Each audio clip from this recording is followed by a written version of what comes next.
Good afternoon বন্ধুরা, দেখো আমার লাঞ্চ রেডি হয়ে গেছে। আজকে লাঞ্চে দেখো আমি কি কি রেখেছি। লাঞ্চে আছে গরম গরম সাদা ভাত, এখানে হচ্ছে শুক্তো করেছি, এর মধ্যে কাঁচা কলা, পেঁপে, বেগুন, আলু আর বড়ি সমস্ত কিছুই দিয়েছি।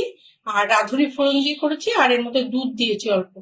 এটা হচ্ছে আমি একটু কষা কষা করে শুক্তো করেছি। আর এখানে একটু আলু পোস্তা কালকের থেকে রয়েছে, সেই আলু পোস্ত রয়েছে। এখানে বিউলির ডাল করেছি, এটা পাঁচফোড়ন সোমবারা দিয়ে করেছি। আর এখানে করেছি দু রকমের ভাজা, পটল ভাজা আর হচ্ছে পোস্তর বড়া।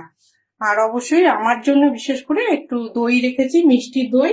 কারণ কি, ওদের একটু আজকে ইলিশ মাছ আছে, ওরা ইলিশ মাছ খাবে ভাজা। সেজন্য এই পাগে আমি আর দেখাইনি, কারণ আমি যেহেতু শ্রাবণ মাস মানছি, জন্য দেখাইনি। এইখানে যা নিরামিষ আছে আমি সব তোমাদের দেখালাম, কিন্তু ইলিশ মাছটা দেখাতে পারলাম না, ওটা ভাজা আছে। আর ওই জন্যই আমি আমার জন্য স্পেশাল ভাবে একটুখানি মিষ্টি দইয়ের ব্যবস্থা রেখেছি। এই হচ্ছে আজকে আমার লাঞ্চ মেনু। তোমরা কি কি লাঞ্চ করলে অবশ্যই ভিডিও দিয়ে দেখবো। আমার লাঞ্চ মেনু তোমাদের কেমন লাগে অবশ্যই কমেন্ট করে জানিও। ভালো থেকো, সুস্থ থেকো। এই পর্যন্ত।